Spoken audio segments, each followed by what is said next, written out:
Welcome to the I'm not an expert at anything but myself podcast.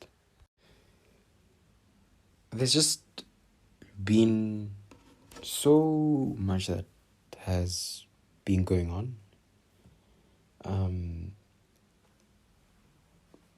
When I was around, I don't know, when I was still a teenager, but when you're reaching that phase where you slowly you're about to exit your teenage years, but you're still a teenager.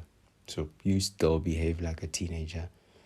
But you're about to make it into 20, and you look forward to it. Because of how TV brands what adulthood looks like. It looks really cool on TV. It looks fan-fucking-tastic, in actual fact. It looks amazing. It looks like something worth looking forward to. But then you enter it and surprise, surprise. So many things to not look forward to. And it messes with you. And for the most part, you don't know what to do. There's a lot of, I don't know what's going on. And I was on a phone call with a good friend of mine about last night, I'd say. Right? Yeah, it was last night. And I took a moment. So my friend is from Switzerland. So we always have to find time to catch up. And it's a thing that started during COVID. So that was in 2020 during lockdown. And we figured, because we met each other in university, and we figured, okay, we get along so well. I know for a fact I was the one to pursue the friendship, and maybe she might leave a comment and say, yeah, that's true. I was the one to pursue the friendship and say, I want to be your friend. And at the same time, that's the kind of person I am. I will point and I'll be like, I want to be your friend. I hope the feeling is mutual. And, okay, that was a tangent. But I look back and I made some notes as well on the phone call. There was a moment in the phone call where I took a pause and I said, hey, it seems like there's so much power in finally admitting that I'm falling apart. And sure, there was like a pause. Obviously, because I think it's such a heavy loaded statement. It's a lot to take. It's not easy, right, to admit that, yeah, I actually think I'm spiraling. But there's so much power in it. And just to circle back to what I was talking about, and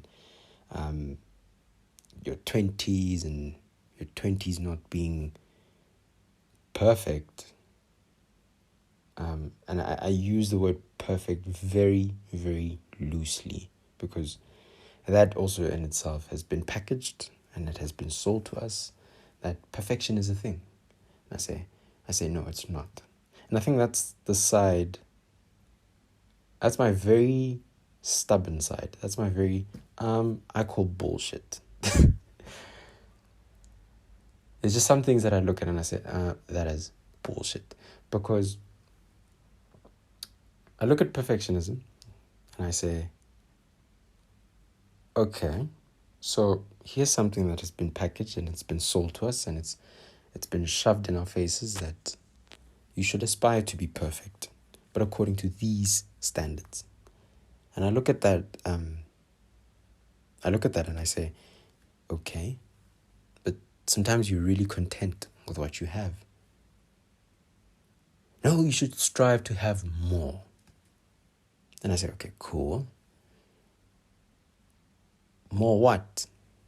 Because if you told me, right, that I could constantly work on myself, right, my my shortfalls. I was going to say downfalls. My shortfalls and other things that I could possibly work on.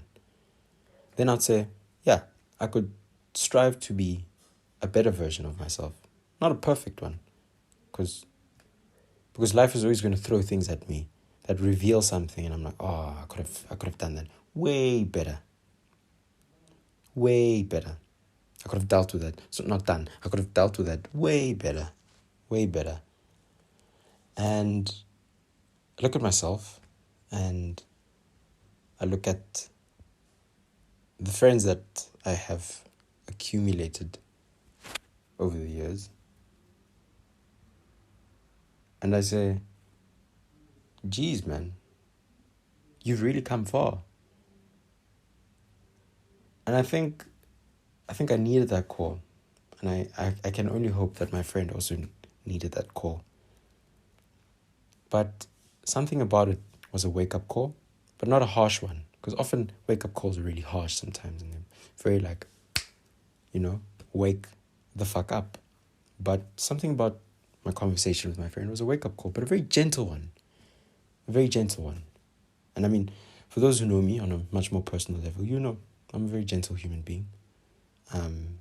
Harshness is not the way I communicate or go through life.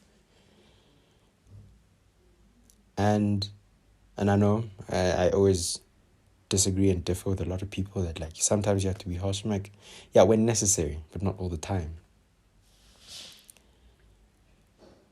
And I don't think I'm getting to my point.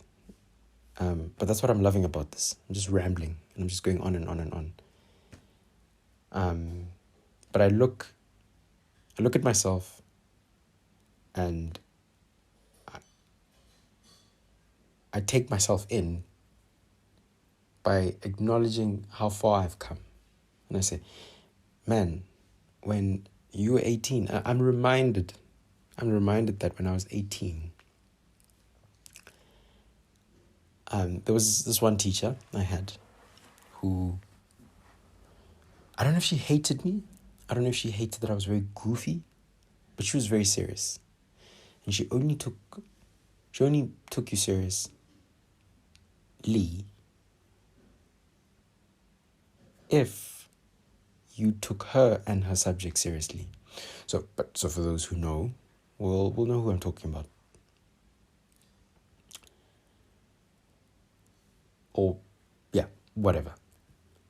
And I couldn't give two shits. I couldn't. I was like, but this is who I am, and this is how I present myself to the world. I'm full of jokes. I can be serious, but there'll always be a joke underneath anything that comes out of my mouth.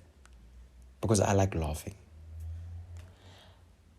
And I specifically remember her asking me, are you even going to go to university? And I didn't go to uni to go prove her wrong. I went to uni to go prove something right. That I'm capable. I'm very much capable.